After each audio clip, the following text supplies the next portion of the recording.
Here I've got DOOGEE S50, and let me show you how to change video quality on the following device.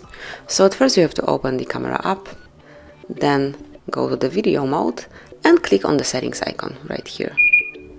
Now scroll down to the bottom of the list where you will notice video quality. So if you would like to change video resolution, smoothly click here and now pick the one that you would like to apply. So you can pick fine, high, medium, low. So let me go to fine.